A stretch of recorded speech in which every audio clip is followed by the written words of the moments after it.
अस्सलाम वालेकुम। पायलट बदली जा रहे हैं यार आप कैमरे पे। अच्छा, पायलट बदली जा रहे हैं। मैंने कहा मैंने वैसे बैठ की रिकॉर्डिंग करनी होती है ये वाली, तो आपको पता है। पार्ट बी लेक्चर 81 है जी। आपको मैंने ये नोट बनाना सिखाया था, ठीक है जी। इसमें अकाउंटिंग एस्टीमेट चेंज हुआ था, 4 साल से 3 साल पे आ गया था पहली एग्जाम्पल में, और दूसरी एग्जाम्पल में ओरिजिनल 4 था उससे 5 हो गया था, ठीक है। इसकी समझ आई थी। इसको मैंने प्रूफ किया था कि ये सिर्फ इन्हीं सवालों के अंदर है। ये रूल बनाने के लिए प्रूफ हमने क्या किया था कि अगर आपकी एस्टीमेट चेंज की वजह से करंट ईयर में डेप्रिसिएशन में कोई चेंज आया है, तो जो चेंज आया है एग्जैक्ट वही अमाउंट जो है वो ऑपोजिट चेंज जो है वो रिमेनिंग लाइफ के अंदर आएगा, जो इस साल के बाद होगी। क्योंकि एसिड तो वही है ना, एस्टीमेट बदलने से सिर्फ पैटर्न ऑफ डेप्रिसिएशन बदलता है। यानी अगर इस एग्जाम्पल में देखें तो एस्टीमेट चेंज इस तरह से हुआ था कि जैसे पहले डेप्शन हुआ करती थी उसकी बजाय अब बढ़ गई, तो डेप्रिसिएशन जितनी अमाउंट से बढ़ी है एग्जैक्टली उतनी अमाउंट से डेप्शन अगले ईयर्स में कम होनी है। अब ये हमने देखा था कि 30 से 45 पे चली गई नए एस्टीमेट की वजह से, तो हमने कहा करंट ईयर में डेप्शन 15 रुपये से बढ़ी है। अब अगली चीज़ बगैर देखे ही ये अब हमने पक्की जहन में रखा करनी है, क्योंकि प्रूव करना मुमकिन नहीं हुआ करेगा ज़्यादा लाइफ वाला एसेट हुआ तो, कि अगले सालों में ये 15 से अगर इस साल कम हुई है तो अगले ईयर्स में ये इतने ही से बढ़ेगी। हमने प्रूव किया छोटा सवाल बना के कि अगर पुराना एस्टीमेट ही चलता तो अगले जो साल हैं दो बाकी हैं उनमें 30 और 30 60 की डेप्शन आती। लेकिन एस्टीमेट बदला तो जो इस साल में 15 से बढ़ी है, अब अगले पीरियड के अंदर देखें तो डेप्शन एक साल ही रहेगा, उसमें कितनी आनी है 45 आनी है, तो 15 से कम हो गई। अगर पुराने एस्टीमेट से ही चलता तो यहाँ खड़े होकर फ्यूचर ईयर्स में कितनी डेप्शन आती 60, और अगर नए एस्टीमेट से देखें तो यहाँ खड़े होकर फ्यूचर ईयर में डेप्शन कितनी आनी है 15। तो अगर इस साल में 15 से डेप्शन बढ़ी है तो पक्की बात है फ्यूचर ईयर्स में 15 से कम होगी, ठीक है। फिर हमने इसी एग्जाम्पल को यहाँ भी देख लिया। उसी तरह से हमने कहा जी एसिड चल रहा था, एस्टीमेट ऐसे बदला कि लाइफ बढ़ गई। अब लाइफ बढ़ने की वजह से डेप्रीसिएशन इस साल के अंदर ज़्यादा हो गई, कम हो गई, ठीक है। अब करंट ईयर में डेप्शन क्या हुई है 7.5 रुपये से कम।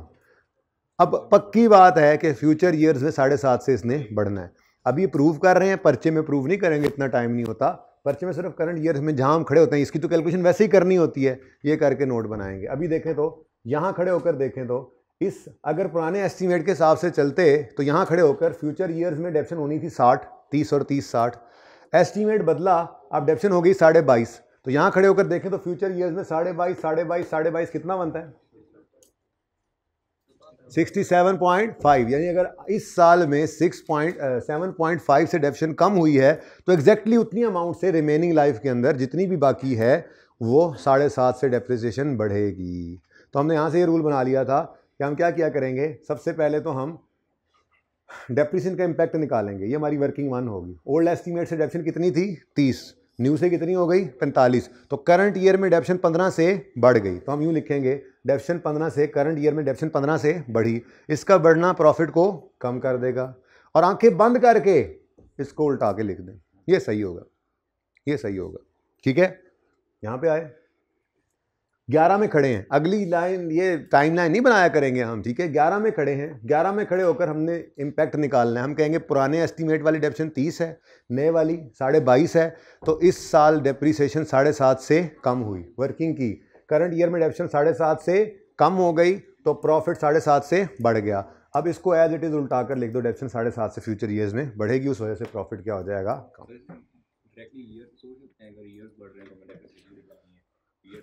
बेटा करंट ईयर की वर्किंग तो करोगे ना, तो बस फिर ईयर्स ही सोचो या ना सोचो, जरूरत ही कोई नहीं रह जाती। इस साल की वर्किंग तो करोगे कि नहीं करोगे, करोगे ना, तो बस फिर वहीं से पता लग जाएगा आपको। जब दोनों ही आपके सामने आनी है तो ओल्ड एस्टीमेट ये वर्किंग इस तरह से हो करेगी, ये ऐसे नहीं होगी। ये तो मैंने आपको समझाने के लिए किया हुआ था ना, हम यूँ करेंगे। ये समझ में आता है ना क्या हुआ क्या था, ठीक है ना। अब वर्किंग क्या होगी, वर्किंग 2 यहाँ से शुरू होगी। दरअसल हम कहेंगे डेप्रीसिएशन अंडर ओल्ड एस्टीमेट, ठीक है जी। थोड़ा और इधर से लेके आना पड़ेगा, डेप्रीसिएशन अंडर ओल्ड एस्टीमेट। अब ओल्ड एस्टीमेट कितना था जी, वो पुराना ही 120/, 4 चलना था, यानी डेप्रिसिएशन कितनी आनी थी 30, लेकिन डेप्रिसिएशन एज पर कर लें, एज पर न्यू एस्टीमेट। अब उसके लिए हमने क्या किया था, हमने बुक वैल्यू निकाली थी 90, डिवाइड किया था इसको रिमेनिंग लाइफ से, वो कितनी है, तो हमारी डेप्रिसिएशन क्या आई थी। तो ये वर्किंग इस तरह से हुआ करेगी, ये वर्किंग मैं इधर तोड़ के करता हूँ ज़रा दूर दराज जाकर ज़रा, ताकि समझ आए सही तरह से। ये वर्किंग इस नोट के लिए बन रही है, ठीक है। पहले नोट बनाना जब की ज़रूरत पड़ेगी तो फिर ये वर्किंग करेंगे। भाईजान आप कहाँ से आ गए, नोट बनाने की जब ज़रूरत पड़ेगी तो हम ये वर्किंग 2 करेंगे, ठीक है। ये लो, अगर वो चेंज एस्टीमेट का नोट मांग लेता है तो हम कहेंगे जी ड्यूरिंग द ईयर, ये during the year remaining life of, चलो ये पुराना वैसे ही लिख देते हैं कि ये कैसे निकला करता था 120/4 करके, लेकिन अब नए वाला कैसे निकल रहा है 90/2 करके, ठीक है ना। अच्छा, तो अब ये नोट बनाना, हम कहेंगे during the year remaining life is change from 3 to 2 years, the effect of this change is as follows. अब करंट ईयर प्रॉफिट्स पे क्या असर है और फ्यूचर ईयर प्रॉफिट्स पे क्या असर है, ये हमने निकालना है, ये है नोट। अब इसके लिए हम वर्किंग 2 ओपन करेंगे, तो हम कहेंगे जी वर्किंग 2 को पकड़ के लाओ जी, वर्किंग 2। ज़रूरत पड़ी हमें इम्पैक्ट निकालने की, तो हमने कहा depreciation as per old estimate 30 थी और depreciation as per new estimate बनी 45, तो डेप्रिसिएशन नए एस्टीमेट की वजह से डेप्रिसिएशन बढ़ी या कम हुई, बढ़ी या कम हुई, तो डेप्रिसिएशन क्या हो गई इंक्रीज़।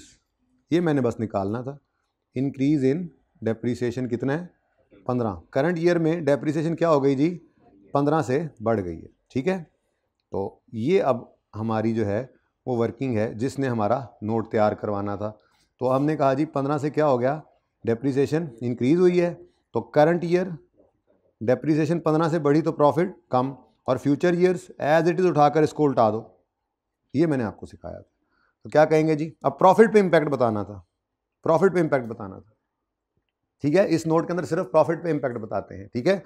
तो क्या इम्पैक्ट आया जी, करंट ईयर का प्रॉफिट 15 रुपये से, करंट ईयर का प्रॉफिट 15 रुपये से, थोड़ा और इसको ऐसे ज़रा ऐसे नज़र आए दूर से, करंट ईयर का प्रॉफिट 15 रुपये से कम हो गया, तो decrease in current year profit, decrease in current year profit, पूरा लिखना है पर्चे में तो आपने, और वर्किंग 2 का रेफरेंस देंगे और सिर्फ 15 लिख देंगे। और फ्यूचर ईयर्स के ऊपर क्या आ रहा है जी, increase in current years profits, working of future, और ये भी 15 आ गया। ये तरीका है इस नोट को सही तरीके से बनाने का, ठीक है जी। अब जरा इसको भी ऐसे ही मिटाकर ताज़ा दम करते हैं।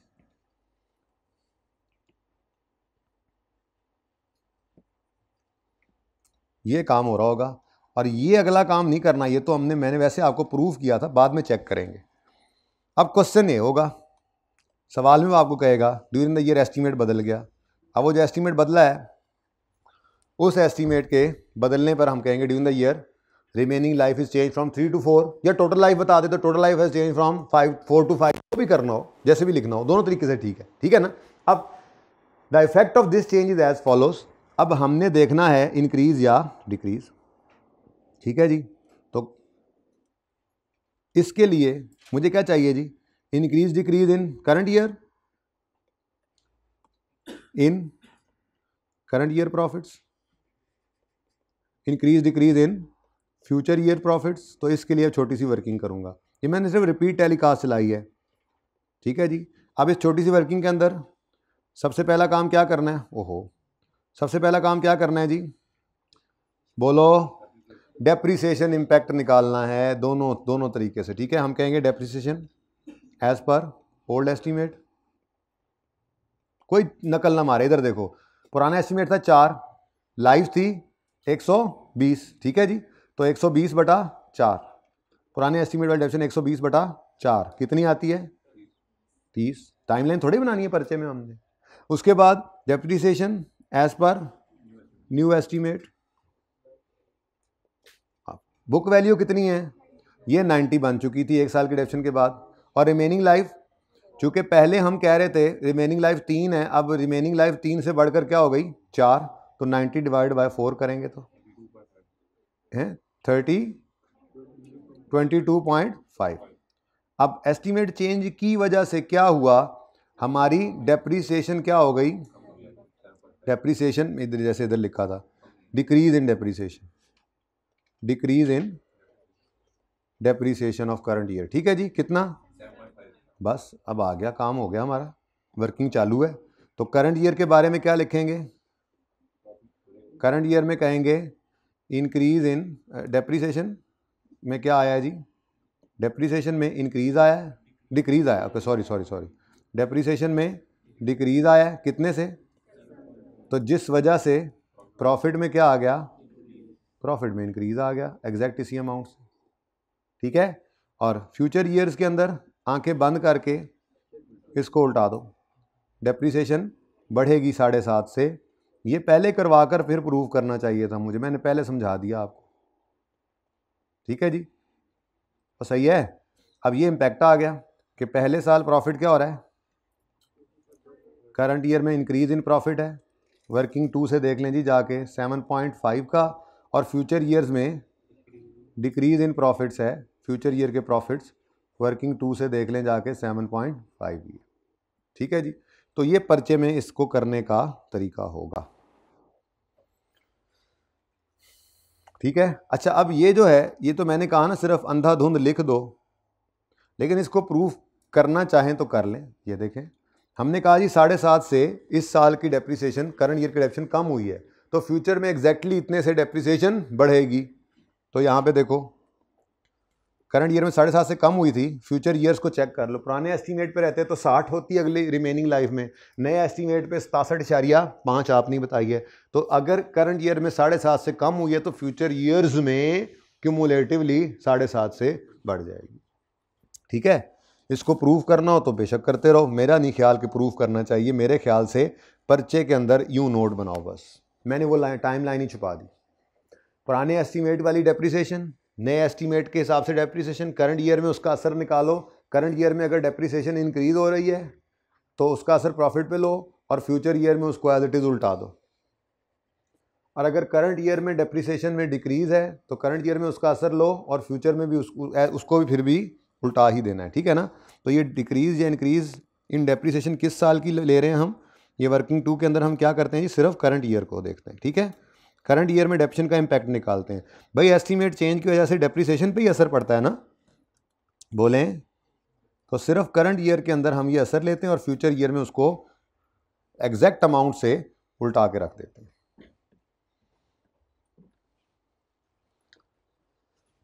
जी, कोई बात पल्ले पड़ती है, मजीद प्रूफ करने की ज़रूरत है या मेरी इस बात को मान गए हो, तो एक आधा और कर लेते हैं। चलो ये ऐसे, ये सवाल इसका नोट नहीं बनाएंगे, वैसे ही आपकी तसल्ली के लिए कोई आप डाटा दो, लेकिन बहुत ज़्यादा ना हो प्लीज़, देखें टाइमलाइन में मुनासिब सी बनवाएं मुझसे बस। ठीक है, कितने साल ओरिजिनली आप अज्यूम करें जी, एक एसिड की लाइफ है 3 साल। ठीक है, कॉस्ट है इसकी 200, लाइफ है इसकी 3 साल। ठीक है जी, स्ट्रेट लाइन मेथड पे चलना था, तो ये एसिड पहले साल डेप्रीशिएट हुआ 200/3, 210/3 करें जी, कितना 70, दूसरे साल भी कर दें कोई बात नहीं 70। अब कितना बच गया, 210 में से 70 गया और फिर 70 गया तो 70 रह गया।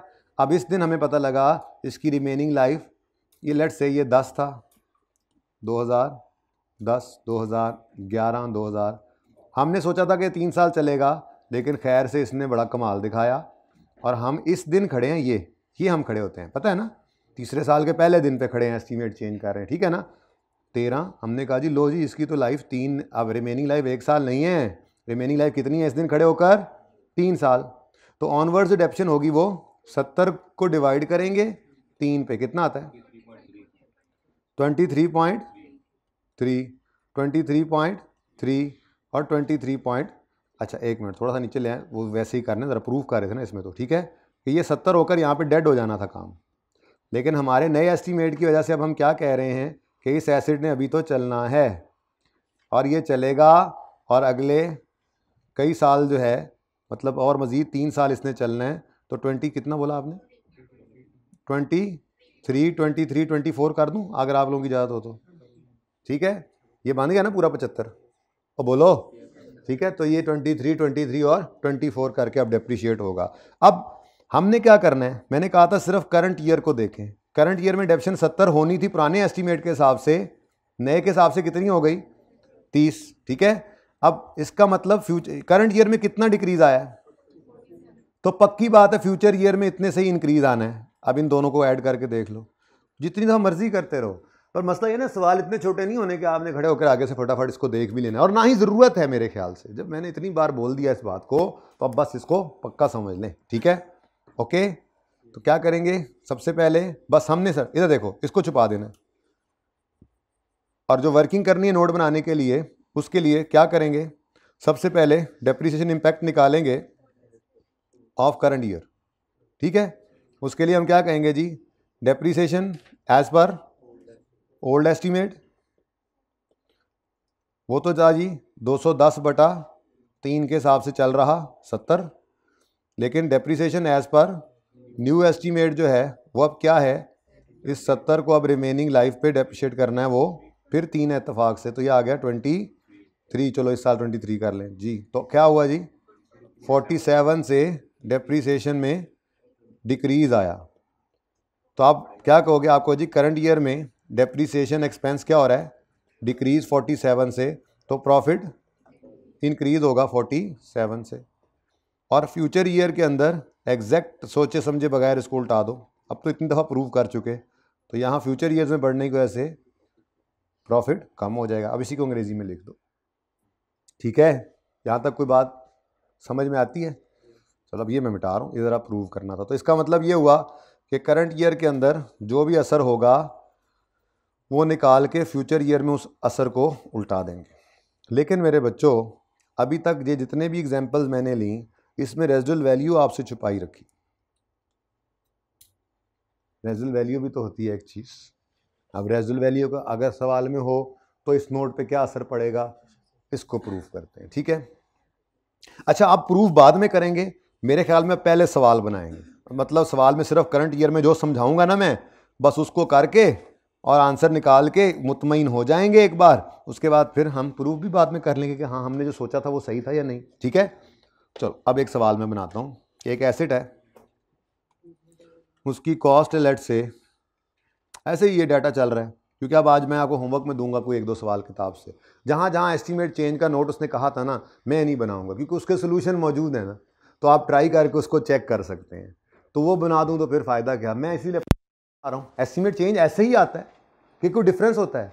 अभी तक रेजिडुअल वैल्यू का चेंज आई है सेट के किसी सवाल में आया ही कोई नहीं, मैं वो भी करवा रहा हूँ हिफ्ज़ मा तकद्दुम के तौर पर, ठीक है। वो कर लो, उसके बाद फिर याशी वो आ गया तो आ गया, नहीं ना आया अभी तक। ये एस्टीमेट का नोट, करेक्शन ऑफ एरर का नोट, पॉलिसी का नोट मांगा ही नहीं, आई सेट का नोट ही कोई नहीं मांगा अभी तक उसने। तो इसलिए मेरा दिल है कि मैं ज़रा तसल्ली इसको कराऊँ, हो सकता है मांगी ले इस दफ़ा जी। कॉस्ट 120, रेजिडुअल वैल्यू सवाल में कर लें 20, और लाइफ कर लें जी 5 साल। अब 5 है तो बढ़ाना मत, अब कम करेंगे इंशाल्लाह, ठीक है। अच्छा जी, अब मामला शुरू हुआ।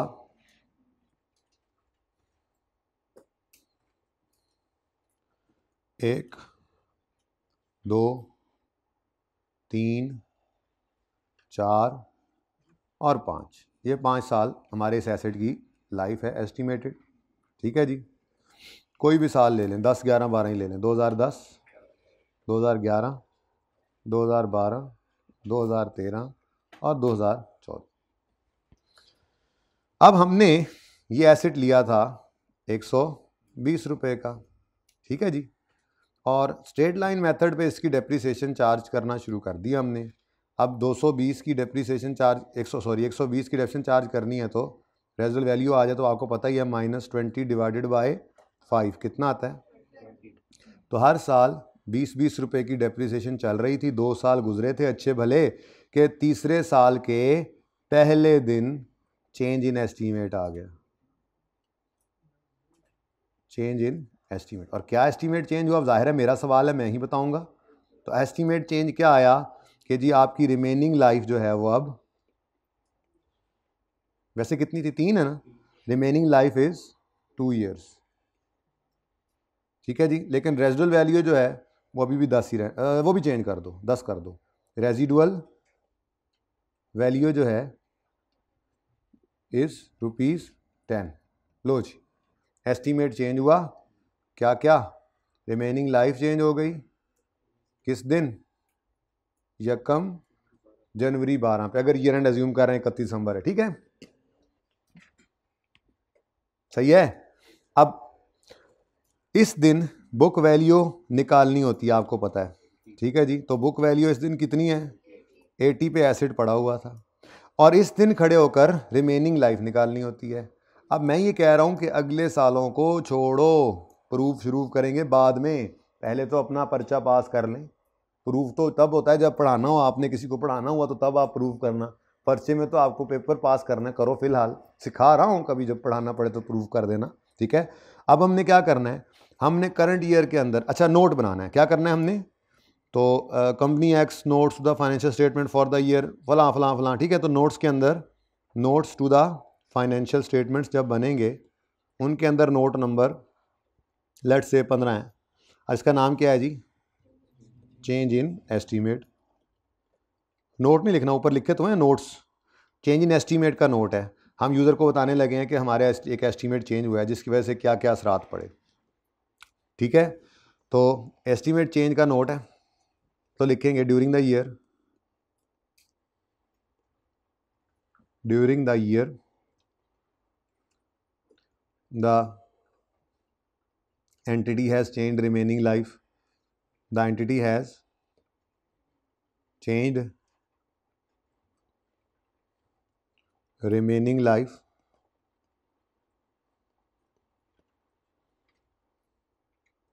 and are we, पूरा लिखना अपने पर्चे में, तो 2 years and ₹10 रिस्पेक्टिवली। अब इतना नहीं लिखना बैठ के यहाँ से वहाँ, बस ठीक है, बस बता दो कि थोड़ी सी अंग्रेजी में, कि आपको पता है कि ये अंग्रेजी हमने डिस्क्राइब, क्योंकि स्टैंडर्ड ने ये रिक्वायर किया ना थोड़ी सी अंग्रेजी डिस्क्राइब करनी होती। अगली बात क्या करेंगे जी, the effect of this change is,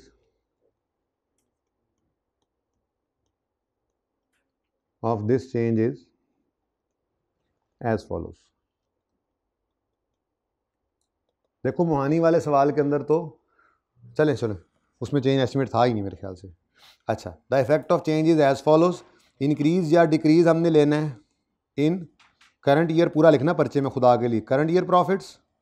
अब वर्किंग 2 इसके लिए करते हैं क्योंकि वर्किंग 1 शायद ऊपर चल रही हो, फिलहाल तो मेरी वर्किंग 1 ही है, ठीक है ना, मेरी तो पहली वर्किंग है ना। अच्छा, और इसी तरह से इंक्रीज या डिक्रीज इन फ्यूचर ईयर्स आएगा। अब रेजिडुअल वैल्यू चूँकि आ गई है तो ये एक नई चीज़ है, इसलिए बड़ी तवज्जो सबकी दरकार है। नोट तो ये बन जाएगा, वर्किंग में यहाँ पे कर लेता जी। वर्किंग 1 क्या कहा था जी, सबसे पहले इम्पैक्ट ऑफ डेप्रीसिएशन निकाल लो इन करंट ईयर, ठीक है। एस्टीमेट चेंज हुआ है माना, रेजिडुअल वैल्यू भी, लेकिन फिलहाल उसको छोड़ो, उसका असर भी बता दो, उसका असर बाद में, ठीक है। हाँ जी, current year depreciation as per, अब बस डेप्रीसिएशन एज पर पता लग गया आपको। ओल्ड एस्टीमेट और शॉर्ट होता जा रहा है, वर्किंग है ना, और शॉर्ट हो जा रहा है, पहले पहले सिखाया कुछ आहिस्ता आहिस्ता काम, ठीक है। Old estimate 120 minus 20 divided by 5, answer is 20। New estimate, new estimate book value at the date of change in estimate 80, revised residual value 10, remaining life 3 2, अच्छा 2 सॉरी जी, कितना। अब करंट ईयर में डेप्रिसिएशन का क्या असर आ रहा है, बढ़ेगी 15 से डेप्रिसिएशन एक्सपेंस क्या हो गया, इंक्रीज, करंट ईयर में इंक्रीज, बस अब इंक्रीज लिखो, ऊपर पता है क्या चीज़ चल रही है, ठीक है। अब अभी तक वो वर्किंग चल रही है, कहो तो इसको अलग कर दिया करूं या ये वर्किंग 1 ही रहने दें, अब पूरा लिखूंगा मैं। करंट ईयर थोड़ा याद हो ना थोड़ा, करंट ईयर, हाँ जी करंट ईयर डेप्रीसिएशन इंक्रीज हो रही है डिक्रीज, तो हम यूं ही लिखेंगे डेप्रीसिएशन एक्सपेंस बढ़ गया जिस वजह से प्रॉफिट कम हो जाएगा, कितने से 15 से, ठीक है जी। उसके बाद इधर देखो ज़रा फ्यूचर ईयर्स, इसमें फटाफट इसको उल्टाकर लिख दो, डेप्रीसिएशन 15 से कम होगी और उस वजह से प्रॉफिट्स 15 से बढ़ जाएंगे, यहाँ तक कोई चेंज, बोलो। अच्छा करंट ईयर पे रेजिडुअल वैल्यू का असर आ चुका है या उस करंट ईयर में भी आना है? करंट ईयर में रेजिडुअल वैल्यू का असर आ चुका है या करंट ईयर में भी आना है? डेप्रीसिएशन कम होने से प्रॉफिट 15 से जी, करंट ईयर में तो कोई मसला नहीं ना। अब मसला क्या है, क्योंकि रेजिडुअल वैल्यू बदली है, आपको पता है कि रेजिडुअल वैल्यू के माइनस होने के बाद डेप्रिशिएबल अमाउंट आती है जिसने डेप्रिशिएट होना होता है, तो पता नहीं डेप्रिसिएशन में क्या चेंज होगा, ये तो पता ही नहीं, रेजिडुअल वैल्यू जो बदल गई, क्या मैं भी बताता हूं कैसे कुछ नहीं होगा, रेजिडुअल वैल्यू बदल गई है, तो अब रेजिडुअल वैल्यू का असर लेना है, ठीक है। अब मुझे बताओ रेजिडुअल वैल्यू बढ़ी है या कम हुई है? रेजिडुअल वैल्यू कम हुई है, कितने से? 10 से। अब इसका असर प्रॉफिट पे सोचना बहुत मुश्किल है, तो वास्ता लाएंगे बीच में। जैसे मैंने आपको पहले भी एक बार कहा था कि आपको रिडक्शन कम हुई है ना, अच्छा मैंने आपको पहले भी एक बार कहा था कि सेल रिटर्न परचेज रिटर्न को सोचना हो ना तो सीधा सोचोगे ना प्रॉफिट पे तो गड़बड़ हो जाएगी, बल्कि सेल रिटर्न जिसका ऑपोजिट है उसके साथ सोचो, आसानी हो जाएगी, ठीक है। अब तुम बैठे ही नहीं थे, मैं बाल किसके खींचता। मुझे ये बताओ कि रेजिडुअल वैल्यू कॉस्ट में से माइनस होती है फिर डेप्रिसिएशन निकलती है, ऐसा ही है ना, तो ये सिर्फ सोचना है थोड़ा सा, ये सोचना आसान है। डेप्रिसिएशन क्या मैं कर रहा हूं, बीच में मैं डेप्रिसिएशन को ले आया हूं, रेजिडुअल वैल्यू के कम होने का असर किस पे डाल रहा हूँ, डेप्रिसिएशन पे, यहां से आसानी से आगे निकल जाऊंगा, ये तो सोच सकते हैं ना। अब मुझे बताओ रेजिडुअल वैल्यू कॉस्ट में से माइनस होकर डेप्रिसिएशन निकलती है, रेजिडुअल वैल्यू की फिगर जितनी बढ़ाओगे डेप्रिसिएशन उतनी कम होगी, और रेजिडुअल वैल्यू अगर कम करेंगे तो डेप्रिसिएशन बढ़ेगी, तो इस 10 रुपए का असर, रेजिडुअल वैल्यू की इस कमी का असर डेप्रिसिएशन पे क्या पड़ना है, डेप्रिसिएशन बढ़ जाएगी। प्रूफ कर लेते हैं, प्रूफ कर लेते हैं, क्या सही है, समझ आती है बात। मिसाल अगर वो ये कह रहे हैं ना कि अगर 20 रुपये में से आप 5 माइनस करें और इसको 3 पे डिवाइड करें तो आता है 5, अगर आप 20 में से 10 को माइनस करके थोड़ा कम करें, 20 में से आप 8 को माइनस करें डिवाइड बाय 3 करें तो आंसर क्या हो जाएगा 4। ये 5 रेजिडुअल वैल्यू है, अगर ये बढ़ाते हैं बाकी सब सेम रखें, ये बढ़ाएं तो डेप्रिसिएशन क्या हो रही है, कम, और अगर ये कम हो तो डेप्रिसिएशन क्या हो जाती है, बढ़ जाती है। तो इसलिए मैंने क्या कहा, रेजिडुअल वैल्यू का असर किस पे सोच लो, ये इतनी सी बात के लिए बस मैंने आपको आज बुलाया दूसरी क्लास में, और तो क्या करना था, आइए सेड़े में और कुछ बचा ही नहीं, ठीक है। ये छोटी सी बात थी, चलते चलते क्लास में भी नहीं करवाया, और फिर उस वक्त भी मेरे सूरत हाल जो मैंने देखी ना, मैंने कहा अच्छा भला अभी तक समझ आया ईपीएस, वैसे ही बच्चे बड़ा डरते हैं, ये ना हो कि मैं थोड़ी सी, मैं वहीं पे रोक दिया उसको, फिर बात ही नहीं की उस पर। अब कल जब बात शुरू करेंगे बोनस से दोबारा यूं करके चलेंगे, लेकिन आपने होमवर्क करके आए होंगे आप लोग, तो उसके बाद फिर इंशाल्लाह आधा घंटा इसके लिए मिल जाएगा, ये सेट के लिए वो नॉर्मल क्लास में करना पड़ेगा, क्योंकि एक हद तक मैं चीज़ नए टॉपिक में पढ़ा सकता हूँ ना, हाजमे को भी देखना होता है आपके, ठीक है, बदहजमी तो नहीं ना करवानी है आपको, तो जहाँ पर रुक जाता है फिर आपको पता है नॉर्मल क्लास के अंदर फिर ये काम भी चलेगा। लेकिन बहरहाल ये मेरा दिल था कि ऐसे कर लें, ये वैसे भी आपको पता है अपलोड हो जाएगा जब मर्जी। जी बेटा,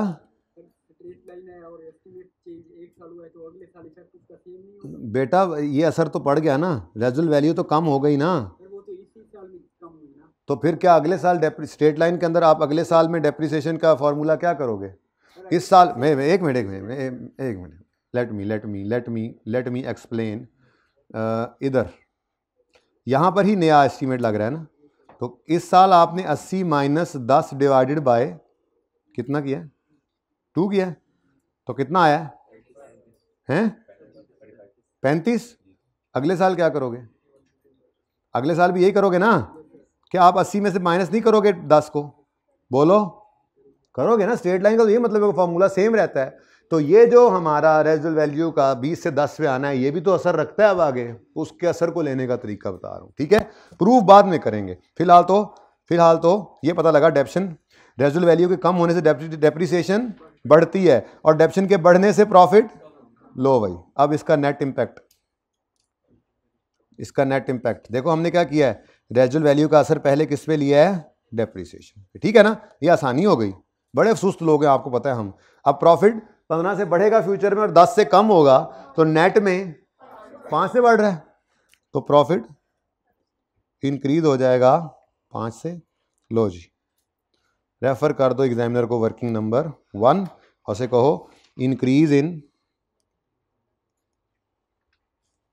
नहीं सॉरी डिक्रीज, ए ध्यान ना देख लेना, मेरी तरह गलत ना कर देना, सारा कुछ सही करके लिख दो। Decrease in current year profits, ठीक है जी, बड़ा बड़ा करके लिखो, जगह बड़ी है। Decrease in current year profits कितना, 15 से, और increase in future year profits 5 से, ठीक है जी। ये जी हमारी रेजुअल वैल्यू। अब चेक भी कर लें जरा, फिर नोट एक ही बार करना, चेक भी कर लेते हैं। अगर पुराने एस्टीमेट के हिसाब से काम चलता रहता तो 20-20 रुपए की डेप्रिसिएशन आनी थी ना, लेकिन एस्टीमेट जो बदला है तो अब डेप्रिसिएशन 35-35 आनी है, और ये साल ही कोई नहीं रहना। यही हुआ है ना, 3 साल रहते थे, अब नए एस्टीमेट के हिसाब से 2। अब मैंने कहा सिर्फ इस साल को देखा करो जिसमें आप खड़े हो, करंट ईयर, ये आपका रेलेवेंट है। नोट में सिर्फ आपने ये दिखाना होता है। तो इसमें आप क्या कर लो, इसमें असर देखो, 20 की डेप्रिसिएशन थी पुराने एस्टीमेट के हिसाब से, नए में कितनी हो गई, 35, ठीक है। 20 डेप्रिसिएशन, 20 की डेप्रिसिएशन पुराने एस्टीमेट के हिसाब से थी, नए एस्टीमेट में क्या हो गई, 35, ठीक है जी, सही है। तो 15 से डेप्रिसिएशन क्या हो गई, बढ़ गई। अब फ्यूचर में इसका असर देखना है, तो फ्यूचर के ईयर्स के अंदर देखो, 20 जमा 20, अगर एस्टीमेट चेंज ना होता तो रिमेनिंग लाइफ में इसने टोटल कितना डेप्रिशिएट हो जाना था, ये तो आपका ही दोस्त निकला। अगर एस्टीमेट चेंज ना होता तो डेप्रिसिएशन आपका ही दोस्त है, कितनी होती, 40। एस्टीमेट चेंज होने के बाद अब फ्यूचर ईयर्स में डेप्रिसिएशन कितनी आ रही है, देखा ये मेरा दोस्त आया तो, ठीक है। तो फिर क्या नतीजा अखज़ किया आपने कि अगर रेजुअल वैल्यू आ जाए तो वो शॉर्टकट नहीं चलता, थोड़ा सा ध्यान से आना पड़ेगा। लेकिन प्रूव मैंने कर लिया है, फ़र्क कितना आ रहा है, मैंने नीचे भी यही दिखाया था। करंट ईयर में डेप्रिसिएशन 15 से बढ़ेगी तो प्रॉफिट 15 से कम होंगे, और फ्यूचर ईयर में नेट करो तो पुराने एस्टीमेट में 40 होना था, नए में 35 हो रहा है, तो कितने से डेप्रिसिएशन कम हो रही है फ्यूचर ईयर्स में, 5 से, ठीक है ना। तो यही मैंने नीचे प्रूव भी कर दिया था। अब यही प्रूविंग शुरूविंग तो नहीं करनी, करना क्या है, पर्चे में क्या करना है, पर्चे में तो ये करना है,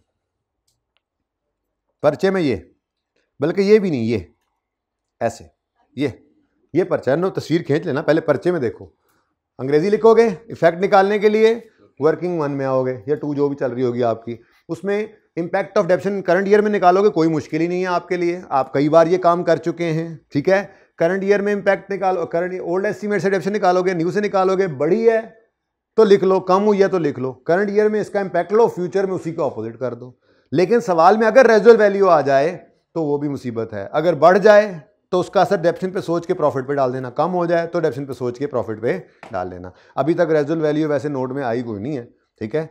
यहाँ तक कोई मसला है तो बताएं, नहीं तो पिक्चर बनाएं और उसके बाद ज़रा देख लें कौन कौन से अब आप नोट बना सकते हैं।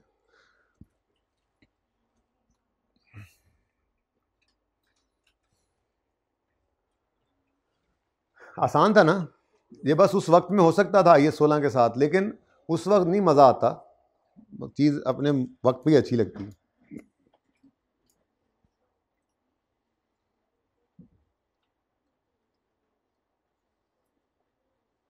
अच्छा जी, अब अपने प्रैक्टिस क्वेश्चंस में आए। प्रैक्टिस क्वेश्चन के अंदर सबसे आखिरी प्रैक्टिस क्वेश्चन देखें कौन सा है। देखें यहां पर तो वो काम है जो आपने पहले से किया हुआ है, एस्टीमेट बदला, डेप्रिसिएशन कैलकुलेट करें, एस्टीमेट बदला, डेप्रिसिएशन कैलकुलेट करें, 7, 7A, 7B, 7C, 7D, 7E, 7F, 7G, ये सब वही हैं जो हमने, याद होगा आपको, IAS 16 के टॉपिक के अंदर किया था ना, चेंज इन एस्टीमेट, जब एक दिन लगाया था उसमें छोटे छोटे सवाल थे, ये बिल्कुल उस जैसे सवाल थे जी तक। अगर कोई रिवाइज करना चाहे तो बेशक करे, मेरी तरफ से इजाज़त है, ठीक है। लेकिन मैंने आपको होमवर्क सिर्फ कौन सा सवाल देना है आज, ठीक है जी। पढ़ें क्या है जी इसमें, आज ही आपका होमवर्क है एक और एडिशनल एक्स्ट्रा क्लास का, क्योंकि सुबह वाली क्लास में तो ज़्यादा होमवर्क नहीं मिल सका ना। We purchase an asset on यकम जनवरी 18 फॉर 125, लाइफ इज 4 साल, रेजिडुअल वैल्यू इज 5। ऑन यकम जनवरी 19 एक ही साल गुजरा था, it is estimated that remaining life is 2 साल। अब तो 3 साल थी लेकिन बदल के 2 रह गई, with new residual value of 3, ये मुसीबत भी बदल गई। और रिक्वायरमेंट में कहते हैं note of change in estimate बनाओ। तो आज जो काम सीखा है फौरन नहीं करेंगे तो भूल जाएगा ना। एक ये हो गया नोट, लंबा नहीं काम करना, छोटे छोटे नोट जो रह गए थे सिर्फ वो बनाने हैं, 2 से 3 मिनट का एक नोट है। छोटे छोटे काम लाजमी कर लिया करें फौरन फौरन, उनको ना पेंडिंग ना किया करें प्लीज।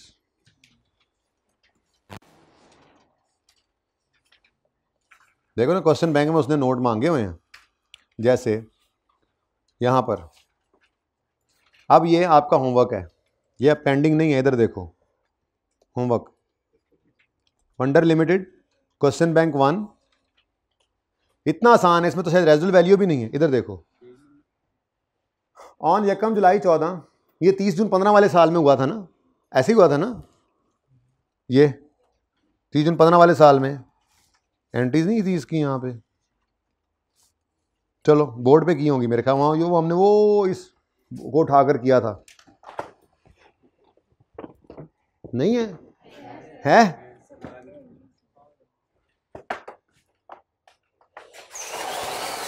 वाह वाह, ये देखें 2015 के अंदर ये वर्किंग 3 से इम्पैक्ट निकाला था।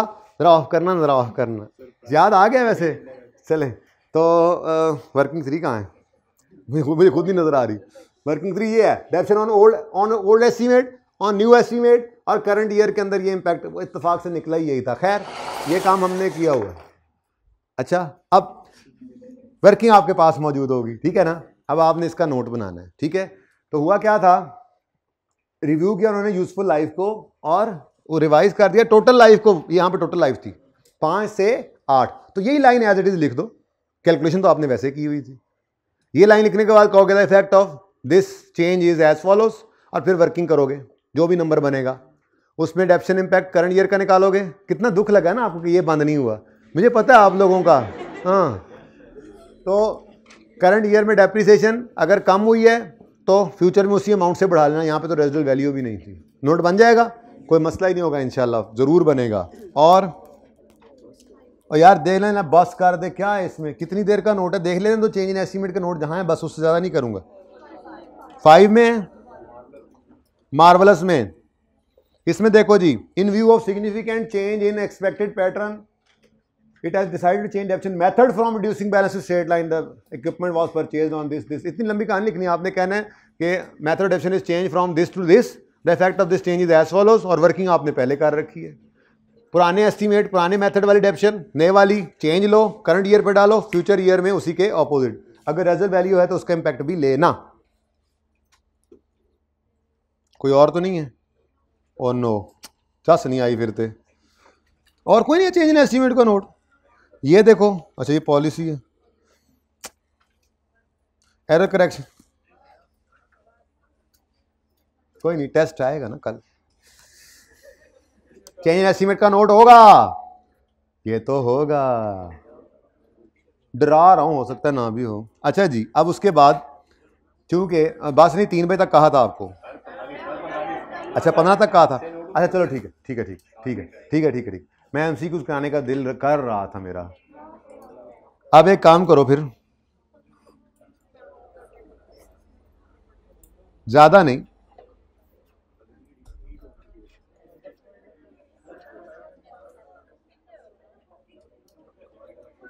मैं देख रहा हूं कौन सा सबसे आसान है, आप पढ़ के आ सकते हैं। इधर देखें जी, सबसे पहले हमने सवाल किया था ना, प्रैक्टिस क्वेश्चन 1, उसमें अकाउंटिंग पॉलिसी का चेंज था, तो आप भी सबसे पहले सिर्फ यही रीड करके आ जाइए।